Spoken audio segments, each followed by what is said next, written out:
CADV Storytelling mempersembahkan sebuah karya besar dari S.H. Mintarja dengan judul Mata Air di Bayangan Bukit. Cerita ini mengisahkan pertarungan antara kebaikan dan kejahatan yang erat menjadi satu dengan kemunafikan, dibungkus dengan cerita-cerita silat yang menegangkan. Latar cerita tersebut tak jauh dari sejarah kerajaan-kerajaan di masa silam. Selamat menikmati.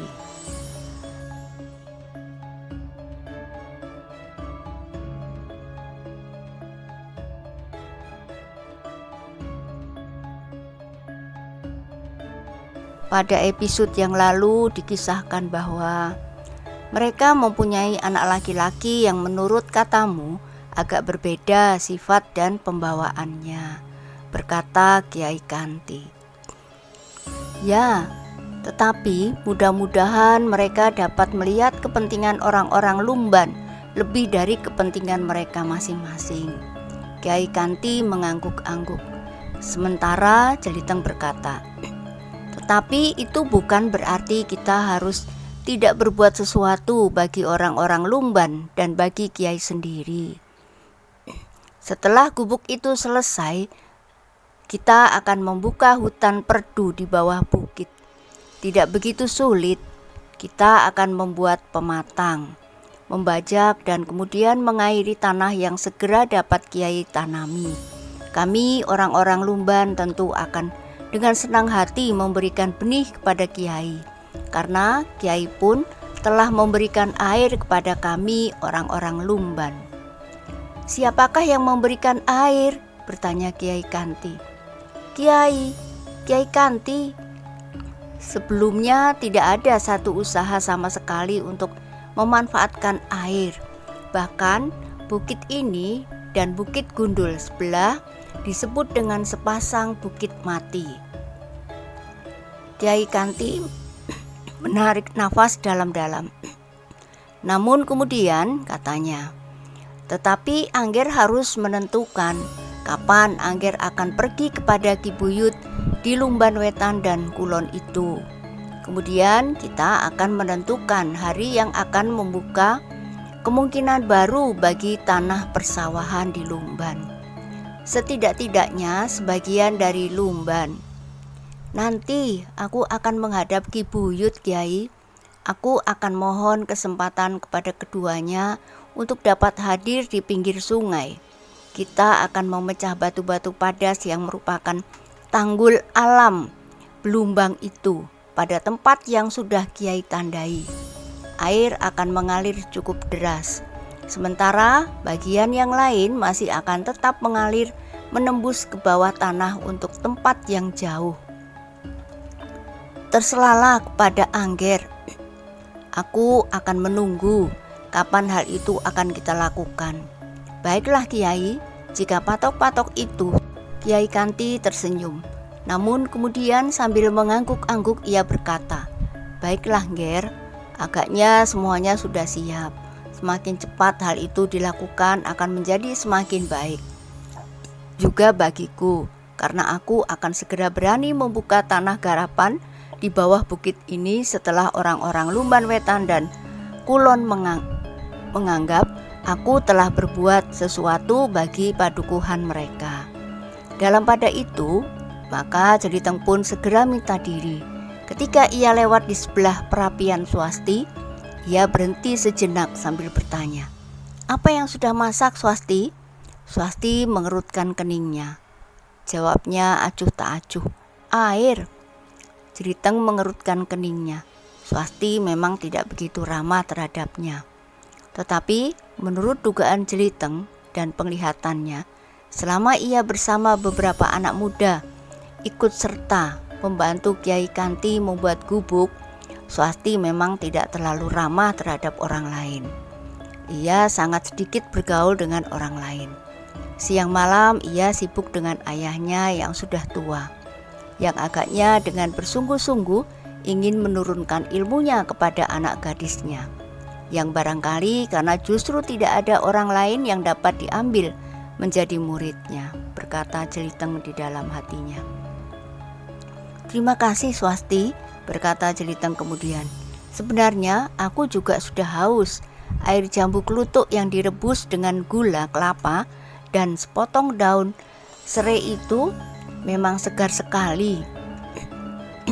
Tetapi biarlah, nanti saja aku datang lagi untuk minum bersama-sama dengan kawan-kawan. Tetapi Swasti tidak berpaling. Ia masih sibuk dengan kerjanya, merebus setandan pisang yang didapatkannya pada serumpun pisang liar yang tumbuh di lereng bukit itu. Swasti tidak sabar menunggu pisang itu masak. Apalagi ia akan menjadi kehilangan karena ia harus berebut dengan beberapa ekor kera. Karena itu, ia lebih senang mengambil pisang itu sebelum masak dan menyimpannya 1-2 hari dan merebusnya. Jeliteng pun kemudian berlari turun tebing menemui kawan-kawannya. Sementara Kiai Kanti telah singgah pula melihat-lihat Swasti yang sedang sibuk. Kepada kawan-kawannya, Jeliteng minta diri untuk menghadap Ki Buyut di Lumban Wetan dan Lumban Kulon. Sekarang, bertanya seorang kawannya. Ya, sekarang, jawab Jeliteng. Sendiri, yang lain bertanya. Jeliteng menarik nafas dalam-dalam. Keheranan di antara kawannya memang ada. Namun, Jeliteng menjawab, ya, sendiri. Kenapa? Jika kau bertemu dengan seekor harimau, apakah kau dapat melawannya seorang diri? Bertanya yang lain pula. Aku pandai memanjat, harimau tidak akan dapat memanjat. Apalagi di siang hari, jarang sekali ada harimau yang berkeliaran. Mungkin sekali kau bertemu dengan seekor harimau. Jika tidak terpaksa karena kelaparan, kawan-kawannya tidak menjawab lagi. Dibiarkannya saja Jeliteng kemudian menuruni tebing pergi menghadap Ki Buyut di Lumban Wetan dan Ki Buyut di Lumban Kulon. Kedatangan Jeliteng kepada Ki Buyut di kedua bagian dari padukuhan Lumban itu telah disambut dengan baik. Ternyata kedua orang itu dapat mengerti penjelasan Jeliteng tentang manfaat air yang akan mengalir untuk sementara langsung turun ke sungai dan kemudian harus diangkat lagi ke dalam parit.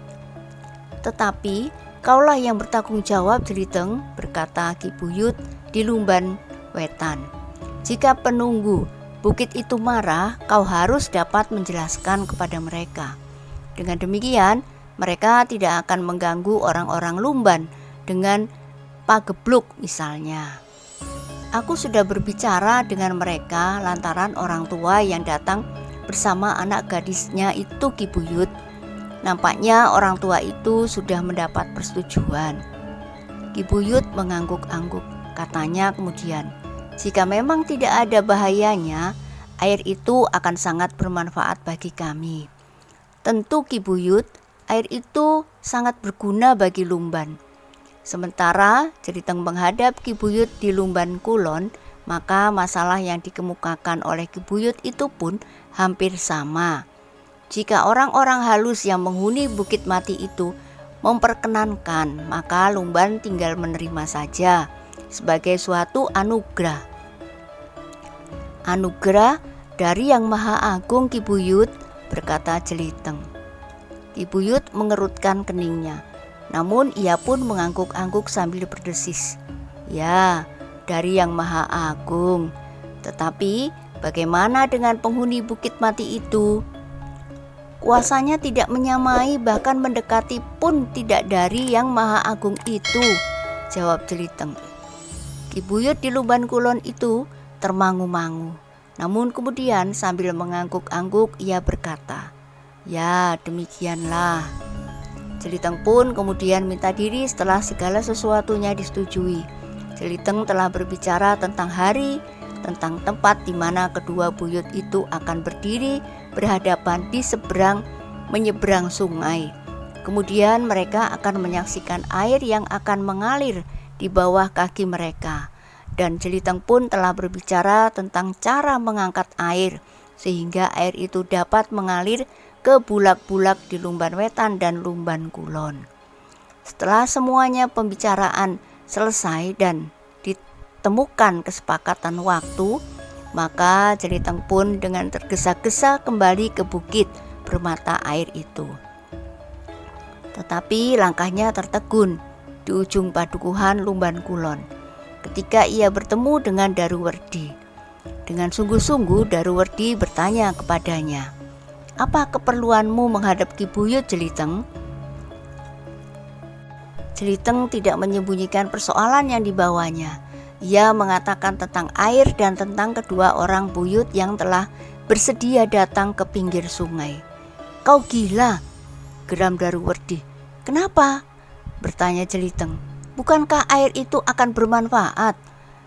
Kau kira orang tua itu tidak mempunyai pamrih apapun juga?"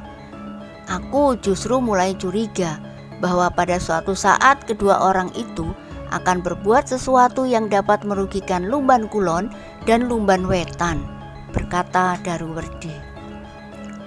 "Aku kira tidak, Daruwerdi," jawab Jeliteng. "Tetapi bahwa ia memang mempunyai pamrih itu sudah dikatakannya.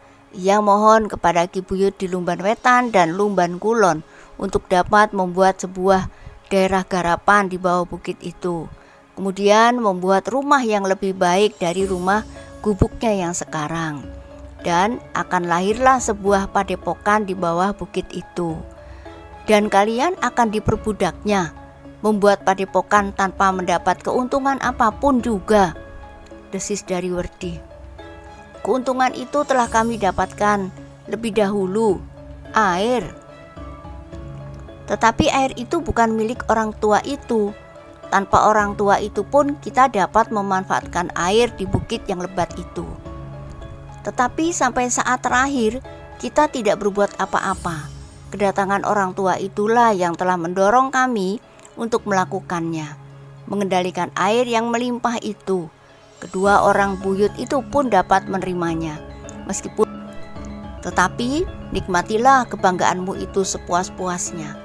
Anak-anak muda di Lumban Kulon dan Lumban Wetan pada saatnya akan dapat menilai siapakah yang lebih penting bagi mereka, kau atau aku." "Aku atau kau?" Jeliteng menjadi heran.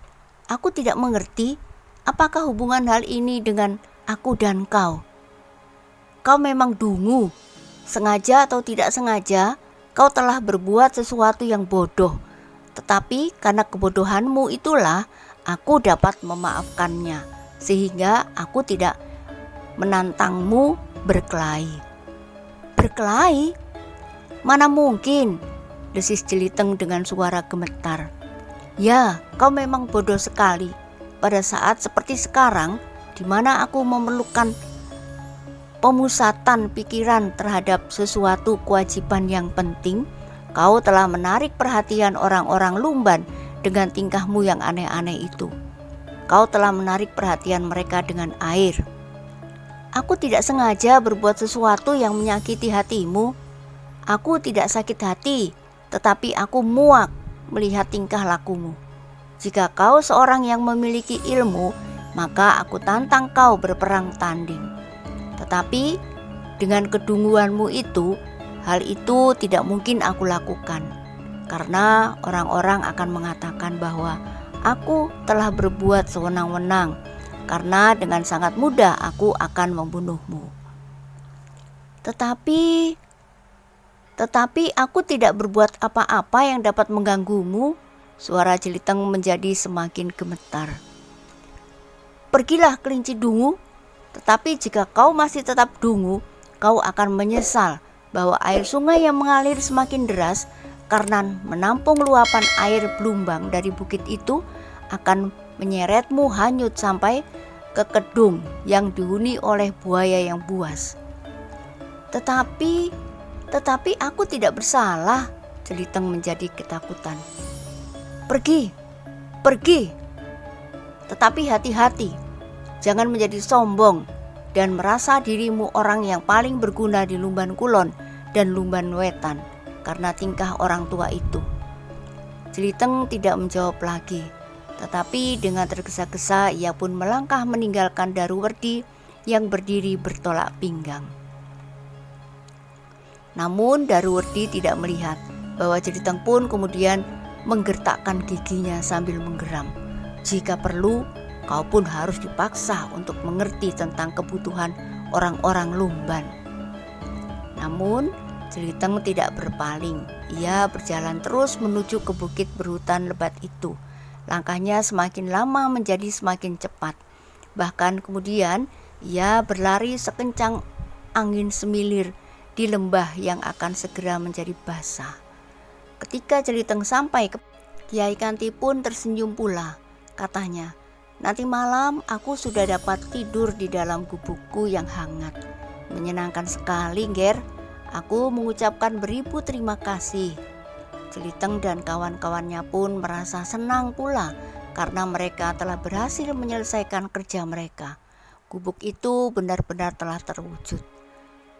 Meskipun sederhana sekali dengan kayu yang mereka dapat di sekitar tempat itu. Tetapi belum ada perabotnya sama sekali, Kiai, berkata Jeliteng kemudian. "Mudah sekali, Ger. Aku dapat membuatnya dengan kayu dan bambu liar di lereng bukit." "Kami masih akan tetap membantu, Kiai," jawab Jeliteng. "Tetapi kita pun harus mempersiapkan saat-saat kita mengalirkan air ke sungai dengan disaksikan oleh Ki Buyut Lumban Wetan dan Ki Buyut Lumban Kulon pula." Jeliteng pun kemudian menceritakan hasil pertemuannya dengan Ki Buyut kedua bagian dari Lumban itu. Mereka telah bersetuju untuk datang ke pinggir sungai pada saat yang ditentukan, di sebelah menyebelah untuk menyaksikan air yang akan mengalir di sungai itu. Kiai Kanti menarik nafas dalam-dalam. Ia pun tidak ingkar bahwa hal itu akan dapat memberikan kesempatan kepadanya untuk mendapat tempat di daerah Lumban Wetan dan Lumban Kulon. "Aku memang mempunyai pamrih. Selain aku akan ikut berbahagia melihat sawah yang hijau di segala musim di daerah Lumban ini," berkata Kiai Kanti kemudian. Sekali lagi Jeliteng dan kawan-kawannya membuat rencana apa yang akan mereka kerjakan. Pada hari yang sudah ditentukan, mereka akan membawa alat-alat khusus untuk memecah batu-batu padas pada bibir belumbang, linggis, dan dandang, selain cangkul dan parang. Setelah tidak ada lagi yang perlu diperbincangkan, di malam hari Jeliteng masih harus menampakkan diri barang sejenak di gardu bersama kawan-kawannya. Namun kemudian dengan berbagai alasan ia minta diri. Ia mengatakan bahwa kesehatannya sangat buruk sehingga ia harus tidur di rumah. Namun dalam pada itu, malam-malam yang gelap itu telah dipergunakannya sebaik-baiknya.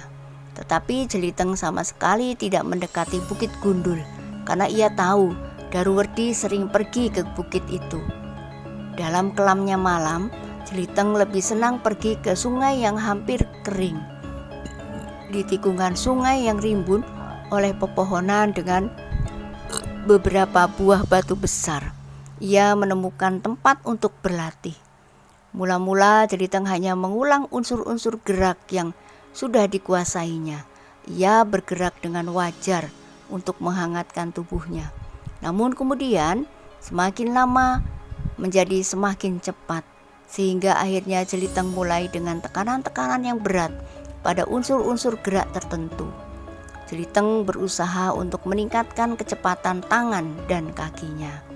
Karena pada saat-saat terakhir, ia memang jarang sekali mempergunakan kesempatan khusus yang meningkatkan ilmunya.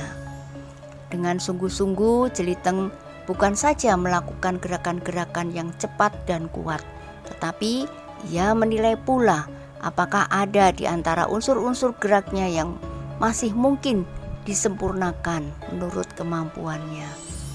Pada tingkat terakhir, Jeliteng bergerak bagaikan burung sikatan, meloncat-loncat dari batu ke batu dengan gerak yang mantap. Kadang-kadang Jeliteng melenting tinggi, namun kadang-kadang bagaikan bergeser saja tanpa menggerakkan kakinya. Tetapi geseran itu telah mendorongnya melangkah batas antara batu yang satu. Nah, bagaimanakah kisah selanjutnya? Silakan ikuti terus kisah mata air di bayangan bukit pada kesempatan lain.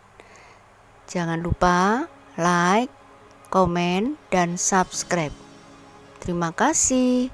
Sampai jumpa.